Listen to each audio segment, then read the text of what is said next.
반갑습니다. 어제 그제는 우리 조실 스님께서 오셔가지고 우리 대각사를 이렇게 보내주셨는데 아직 현수막이 그대로 붙어 있습니다. 보문 큰 스님 이렇게 와서 법문해 주는 거 감사드리고, 또 우리 한지 본처 하신다고 하셔서 불쌍을 해서 너무 진심으로 감사를 드립니다. 제가 원래 말씀드리고 싶은데 스님께서 직접 말씀하셔서 제가 드릴 말씀을 줄여주어가지고 더없이 또 감사했습니다. 이제 앞으로 닷새 뒤면은 부처님 오신 날이 다가옵니다. 부처님 오신 날은 이미 2643년 전에 오셨는데, 그 불기를 지난번에 정확하게 말씀해 주셨죠. 그 중인데 불기에서 80년을 더 해가지고 부처님 탄생을 하는 거기 때문에, 그래서 많은 분들이 그걸 잘 모르고 있습니다만 조실스님께서 그걸 제대로 얘기를 해주셨습니다. 그래서 2643년 전에 오셨지만 불기는 2643년입니다. 그래서 80년을 지난 다음에 해당을 그렇게 되는데 2643년 전 닷새 뒤에 이제 우리 부처님 오신 날이 됩니다. 그래서 오늘은 여기 반야심경 여행에 보게 되면 쉬어가기가 있는데, 여러분 책을 안 가지고 제가 읽어만 드릴게요. 여기 보면은 쉬어가기에 판소리 대본 부처님의 생애 붓다여라고 하는 걸 제가 25년 전에 쓴, 26년 됐습니다. 26년 전에 쓴 글이 있는데, 그거를 어느 한 대목만 읽어드리고 같이 이렇게 생각하도록 하겠습니다. 도솔레이상하고 비람강상을 두 개만 하는데, 비람강상은 오늘 하기는 그렇고요. 오늘은 도솔레이상만 하겠습니다. 왜냐하면 오늘은 태어난 날이 아니니까 잉태되는 그런 과정만 말씀드리겠습니다. 안일인데, 안일이라고 하는 것은 이렇게 사설에 해당합니다. 사설에 해당하기 때문에 사설, 아니면 신학이라고도 좋지만 신학이 좀 더 좋을 수도 있겠습니다. 어쨌든 그런데 그 사설에 해당하는 안일입니다. 저때 호명보살이 도솔천 내원궁에서 사바세의 인연처를 가만히 살펴보니 했습니다. 그다음에 이제 원래는 보통은 이게 사설이 끝나면 바로 중몰이보다는 진양조로 들어가서 나중에 진양조 쭉 내려가다가 또 다른 걸 좀 이렇게 천천히 이렇게 중몰이 내려가야 되는데, 여기 바로 제가 중몰이라고 했습니다. 왜냐하면 너무 늘어지게 이렇게 아기가 생길 때 너무 느리게 하는 건 좀 안 올 것 같아가지고 조금 빠른 속도로다가 그 도솔천내원궁에서 마야궁에 태중해드는 그 과정을 조금 너무 느림그려서 약간 빠르게 하느라고 중몰로다가 제가 이렇게 했습니다. 중몰입니다. 수미산을 중심으로 동쪽의 승신주는 신장이 12자의 수명은 250이요. 서쪽의 우화주는 신장이 24자의 수명은 500세며, 북쪽의 구주는 불호주는 신장이 48자의 수명은 1000년이라. 또 헌군대 살펴보면 남쪽의 성구주로 신장은 6자의 수명은 100세이니 그곳 중생의 진실로 불상하여 인연처가 분명하다. 그래서 이 서가모니 부처님이 전생에 그 도솔천내원궁에서 어디에 태어날까를 한번 이렇게 둘러봤어요. 그런데 4대주가 있는데, 동쪽에 승신주가 있고, 그 다음에 서쪽에 우화주가 있고, 북쪽에 불호주가 있고, 남쪽에 성부주가 있는데, 제일 동쪽의 승신주는 평균 수명이 얼마나? 평균 수명이 250세예요. 그리고 서쪽의 우화주는 평균 수명이 500세고, 그리고 북쪽의 불호주는 평균 수명이 1000세예요. 그러니까 동쪽엔 250세, 서쪽에는 500세, 북쪽에는 1000세인데 남성부주 쪽을 보니까 평균 수명이 100세더라는 거죠. 참 불쌍한 데구나 라고 싶어가지고, 여기서 바로 이 서가모니 부처님이 왜 하필이면 동쪽의 승신주도 버려두고 서쪽의 서쪽에 우화주도 버려두고 그 다음에 북쪽에 구르주도 버려두고 해피는 100세밖에 못 사는 이 우리 사바세계를 선택했을까? 당신의 그 전생부에 지어온 그 복을 사바세계 남성부주 중생들에게 나누어주고 싶으셔가지고 이 남성부주를 택하신 거예요. 그래서 이 남성부주 택한 것 자체가 엄청난 보살행이라는 거죠. 우리 어디 가면 우리 고함 큰 스님께서도 그전에 한번 그런 얘기 하셨다고 제가 저한테 직접 못 들었는데 나는 내 생에 태어나면 꼭 미국에 태어나고 싶어라고 했었다고 그래요. 그런데 저는 직접 듣지 못했기 때문에 그 말씀은 안 믿습니다. 근데도 불구하고 그렇게 얘기하는 분들이 많으세요. 또 저쪽에 열반하신 해인사 일타 스님도 법문하시면서 몇 번 그러시는데 나는 미국에 태어날까요? 다음 생에 그랬답니다. 그런데 서가모니 부처님은 승신주니, 우하주니, 구로주니 그 좋은데 다 젖혀두고 어디? 저 아프리카 같은 곳에 그 남성부주에 태어나신 거예요. 정말 가난하고 못 살고 수명도 짧고 업들을 많이 지은 바로 이 사바세계에 태어난다고 마음을 먹었으니까 얼마나 이분의 그 생각이 크겠습니까? 저는 우리 스님이 그래 말씀하셨다면 저는 제가 안 믿지만 어쨌든 그런 얘기가 있었다니까 하는데 정말 우리가 큰 마음을 대승보다는 마음을 가지려면 미국이 아니라 아프리카에 태어날 원을 세워야 됩니다. 그래서 그들이 정말 힘들게 사는 그들에게 부처님 법을 전하려고 하는 그런 큰 마음을 내야 비로소 정말 보살이구나라고 할 수 있는 거예요. 서가모니 부처님이 그 좋은 애 내버려두고 왜 하필이면 사바세계에 태어났겠어? 이건 정말 소중한 얘기입니다. 이건 예수님이 이 땅에 오신 것보다 훨씬 더 소중한 겁니다. 부처님은 어디 왕족으로 태어났지만 예수님은 어디로 태어났어요? 그냥 그 보잘것없는 목수의 아들로 태어났잖아요. 그것도 마국간에서. 부처님은 그 왕궁에 태어났지만 예수님은 마국간에 태어났습니다. 그래서 우리는 그래도 이왕 태어나려면 부처님이 그래도 저 왕자로 태어나지라고 하지만 실제로는 마국간에 태어난 그 예수님이 더 멋있는 거예요. 솔직히 더 멋있습니다. 아주. 다른 데도 아니고 정말 마국간에 태어나가지고 그렇게 정말 아주 저 밑바닥에 그런 생명으로 함께하려고 했던 그 마음 자체가 굉장히 중요하죠. 그래서 이 태어난 것만 가지고는 저는 우리 불교가 예수교에 대해서 잘났다 소리를 못합니다. 저 같은 경우는 그래요. 적어도 우리가 이런 걸 봤을 때 어디에 바로 이 사바세계 별로 오래 살지 못하는 이 세계에 태어난 거예요. 남쪽의 성부주를 다시 은근히 살펴보는 뒤 해동의 조선 땅은 나라는 자고나 백두산을 중심으로 북으로는 만주벌 요동벌이 멍석처럼 주르르 펼쳐있고 남으로는 반도인데 묘향산 금강산과 설악태백지산으로 저 한라산이 이르도록 불끈 솟아있어 웅크린 범일러라.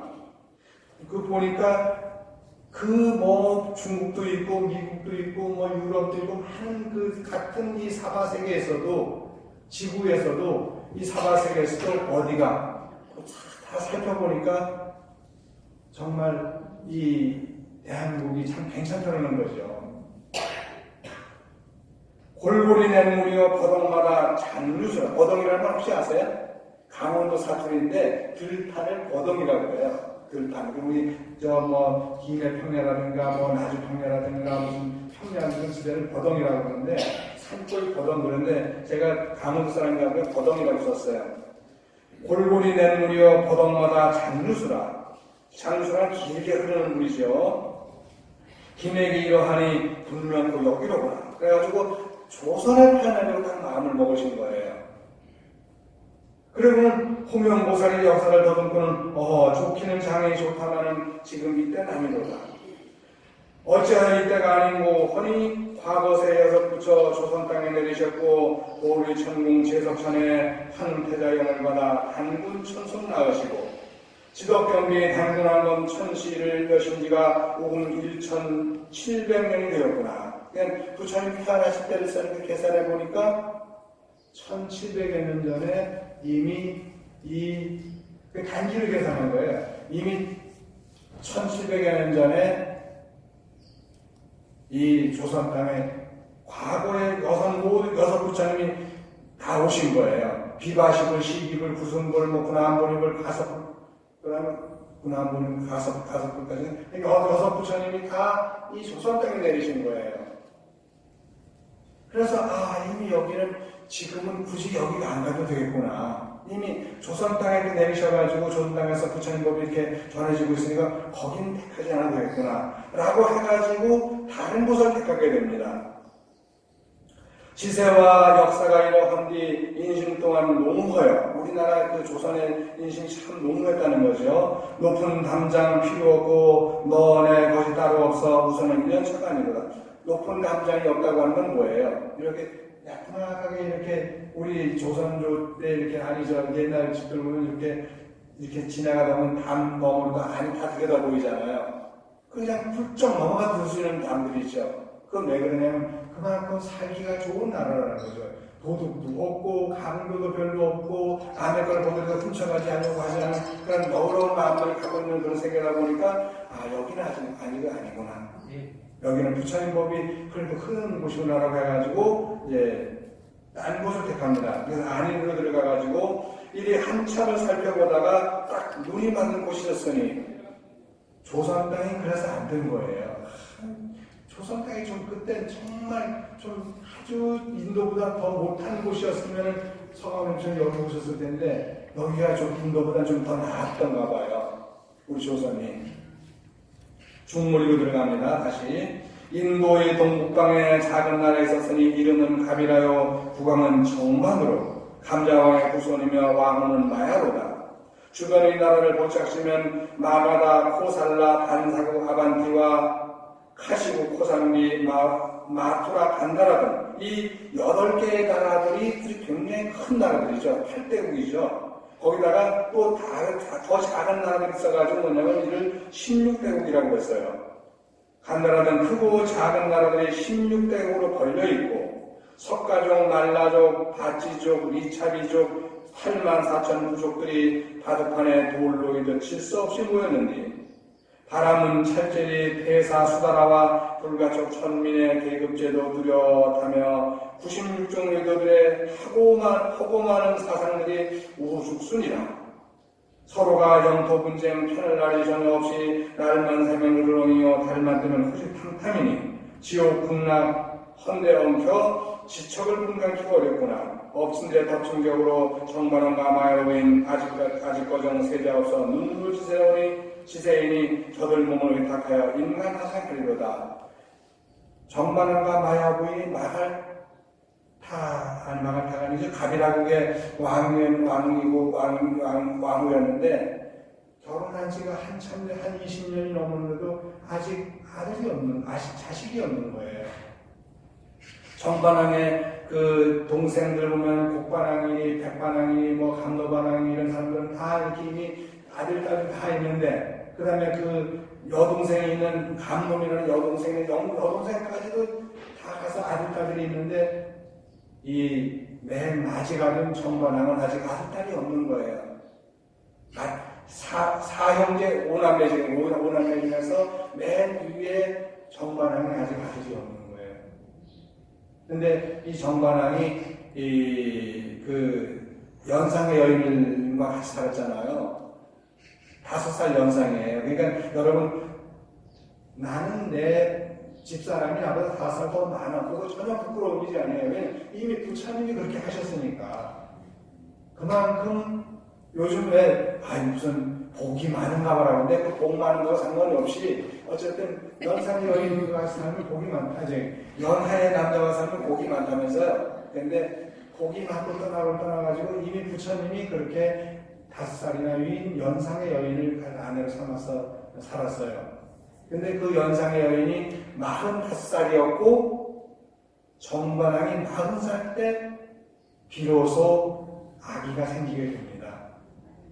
그러니까 사실은 부처님 당시에는 평균 수명이 80세라고 해서 하는 얘기고 실제 요즘도 80세가 안 됩니다. 지금도 평균 수명이 여기는 한 60세 정도, 55세에서 60세 정도 됩니다. 그 인도는요. 그런데 우리나라가 지금 80세 정도 되지 않습니까? 80세 좀 넘나? 83세인가 그런데 우리도 50년, 60년 전에는 50대 초반이었거든요. 평균 수명이. 근데 거기가 지금 한 60 정도 이렇게 된다고 합니다. 평균 수명인데 부처님 당시에는 평균 수명이 100세였는데 평균 수명이 100세였는데 부처님이 이 땅에 오셔가지고 당신에게 주어진 100세의 그 공덕 중에서 20년 공덕을 갖다가 중생들에게 나눠줬다는 거예요. 그래서 부처님이 겨우 80세밖에 안 살고 가신 거예요. 나머지 20년은 그 당신이 쌓은 공덕을 중생들에게 나눠주느라고 20년을 미리 가버리신 거예요. 그래서 저도 이제 앞으로 지금 제가 67인데 앞으로 13년 뒤에 갈까 생각을 합니다. 제가 더 많은 공덕 지은 건 저도 부처님처럼 나눠주고 가려고 생각을 하고 있어요. 근데 오늘저 그때 가가지고 욕심이 더 생겨가지고 나 17년이 아니라 13년이 아니라 나 13년 더 살 거야. 93살까지 살지 모르지만 어쨌든 부처님은 당신에게 주어진 그러한 그 20년 생애를 갖다가 턱 중생들에게 나눠주고 80세에 열반하신 거예요. 평균 수명이 100세로 나오지 않습니까? 여기에요. 그래서 이 태어난 과정을 가지고도 서가모니 부처님이 얼마나 우리 중생들을 위했을까를 생각해 볼 수 있습니다. 조선이 참 좋았는데 조선반도가 좋았는데 여기는 그러면 잘 살고 땅덩어리가 작아서가 아니고 너무 잘 살고 있고 그리고 이때만 하더라도 부처님이 이 땅에 오시기 때만 하더라도 중국의 그 대륙에도 중국 대륙에는 저 때가 되겠어요. 중국 대륙에는 춘추 시대라고 합니다. 춘추 시대 전국 시대로 들기 전입니다. 아직 춘추라고 하는 것은 봄 춘자 가을 추자지만 그만큼 봄으로서의 어떤 그러한 그 어떤 감성적인 세계와 가을로서의 추석의 계절을 충분히 맛보고 있던 그런 시대이기 때문에 중국도 정말 그 평화로운 시대였죠. 그러다가 기원전 한 400년 전쯤 400년 전쯤 내려와가지고 한 200년 동안 전국시대가 열립니다. 전국이라는 글자로 싸울 정자에다가 나라 붙였으니 온 중국 대륙이 다 서로 싸우는 거예요. 싸우는 그 시대가 한 200년 정도 됐습니다만은 서가모니 부처님이나 공자 때까지만 하더라도 아직은 그렇게 전국시대로 접어들기 전이기 때문에 춘추시대죠. 거기가 춘추시대라면 인도도 춘추시대입니다. 전 세계 이 역사를 보게 되면 그런 사건이 거의 같은 시기에 많이 터져요. 그러니까 기원전 200년에서 기원전 400년 그 사이에 중국의 전국시대라면 다른 서양이라도 이런데 다 그 시대에 엄청난 그 난리들이 일어났죠. 그렇습니다. 예. 그리고 중국이 르네상스 시대를 지냈다는 것은 서양에서 그때가 르네상스 시대였고요. 다 그래 비슷비슷해요. 그리고 중국이 어떤 천하를 통일하는 그 시대면은 다른 어떤 데서도 다 이렇게 정말 이렇게 나라를 통일하는 그런 데가 많이 있고 그랬습니다. 근데 그 시대를 거치면서 여기는 부처님이 보실 때 아직 여기는 중국도 평화롭고 조선도 평화롭고 다 평화로운데 그런데 인도는 조금 좀 아니구나. 너무 가난하다 보니까 큰 전쟁이라기보다는 좀 작은 전쟁들이지만 서로 의령되고 싸웠던 거예요. 아마 중국처럼은 아니지만 좀 중국의 전국시대만은 아니라 좀 의령되고 싸웠으니까 그래서 이분이 여기를 택한 것이죠. 그런데 그분이 택해가지고 다 잉태한 지 얼마 만에 태어났어요? 20개월 만에 태어났습니다. 그건 제 얘기가 아니고 현우병이라고 하는 경전에 보게 되면 제가 현우병을 우리나라에서 제가 최초로 번역을 했는데 그걸 번역해서 낸 것이 83년도예요. 제가 31살 때 우리나라 최초로 그 한문본이 아니고 일역본을 가지고 번역을 해냈죠. 그런데 그때는 비유의 바다라고 하는 책보다 제가 이 책 이름을 했는데 나중에 이제 현우병으로 바꿨는데 비유의 바다라고 해가지고 그 책에 보게 되면 거기에 그렇게 이제 나오는데 우리 인도의 세계가 그렇게 복잡하고 그러는 좋은 시대에 보는데도 서가모니 부처님이 그 인도를 택했다는 그런 얘기가 쭉 다 나옵니다. 그런데 어쨌든 엄청난 그런 시대에 살면서도 그 엄청난 그런 내려다보면서 부처님은 바로 인도를 택하신 거예요.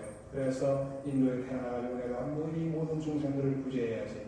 똑같은 얘기가 어디 나오냐면 법화경에 나옵니다. 그리고 말씀만 드리고 끝내겠습니다. 법화경에 뭐라 하냐면은 내가 이 땅에 온 것은 부처를 위해서도 아니고 보살을 위해서도 아닙니다. 지금 여기 계신 우리 보살님한테 그 보살이 아니고 대세지 보살, 관세 보살 이런 그 보살들이 아니라는 거죠. 내가 이 땅에 온 것은 보살도 아니요 성문 연각도 아니요 그리고 더욱이 부처는 아니다. 내가 이 땅에 온 것은 정말 힘들게 살아가는, 내가 누구인지도 모르고 살아가는, 내가 중생으로서 중생의 그 업력이 뭔지도 모르고 살아가는 그 중생들을 위해서는 이 땅에 온 것이다. 마치 많은 자식을 둔 부모님이, 어머니가 그 많은 자식 가운데에서 사람 구실 제대로 못하는 자식이 있다면 그 자식에게 더 많은 마음을 쓰는 것처럼 내가 이 땅에 온 것은 정말 성문이나 연각이나 보살의 경지를 하면은 다 앞으로 그들은 그냥 닦아만 가면 돼요. 다시 더 아래로 떨어질 일이 없으니까 닦아만 가면 되지만 그렇지 못한 중생들은 내가 어디로 가야 할지 방향이 아직 설정이 안 됐으니까 그들을 위해서 난 이 땅에 온 것이다. 마치 어머니가 많은 자식 가운데서 그 제대로 살아보지 못하는 그런 자식을 위해서처럼 이라고 그런 말씀을 하셨습니다. 그래서 그 당시 보니까 인도에 보니까 무슨 브라ಹ문이니 찰제리니 폐산이 수드라니 계급이 지금도 그 계급이 있어요.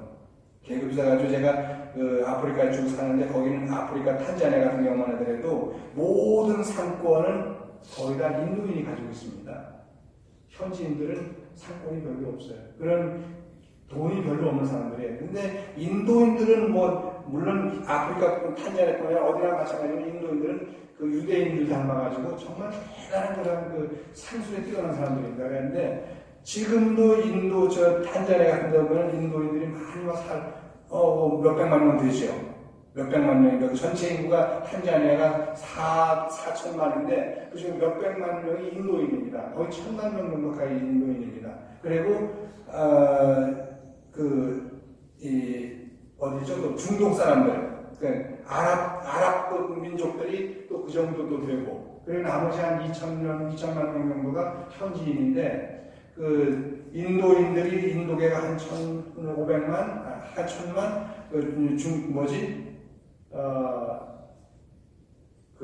아랍 쪽, 그 다음에 중국계 다 합해가지고 그게 한 2천만 정도 돼요. 근데 지금도 어딜 가면 그들은 이렇게 기사를 데려가자는 기사 같이 안 먹습니다. 흩뜨릭사 안 먹. 그리고 같은 부족은, 같은 그 종족은, 부족이라나? 같은 그 계급은 저걸 안 줘요. 그러니까 이렇게 기사라든가 이렇게 밑에 직업을 안 줘요. 왜? 걔네들은 아래 계급해도 되니까. 그렇다면 불가족 천민은 또 그 기사를 안 줍니다. 왜냐면 불가족 천민과 같은 그 차를 탈 수가 없으니까. 그러다 보니까 택시기사가 아니라 택시가 아니라 기사를 두더라도 폐사 정도는 두는데 폐사 계급은 두는데 수나 계급은 안 둡니다. 너무 천해서 가까이 만드니까. 그래가지고 어디 가서 식사를 하더라도 절대로 같이 밥을 안 먹어요. 같은 브라హ్మణ끼리 같은 수드람끼리 찰제리끼리 크샤트리아라고 그러죠. 그리고 폐사들도 먹고 그러지 결코 같이 안 먹어요. 지금도요. 어디 가서 이렇게 시장에 갔는데 사람들이 이렇게 있는데 불가주 천민이나 노예 계급이 있으면 거기를 안 갑니다. 그냥 싹 지나가 버립니다. 그 정도로 지금도 있는데, 물론 법적으로는 인도에 가면 없어요. 없는데도 불구하고, 지금도 그들은 이제 그런 게 있는데, 부처님 당시도 그 심해가지고 부처님이 얘기를 하셨죠. 이거는 아니다.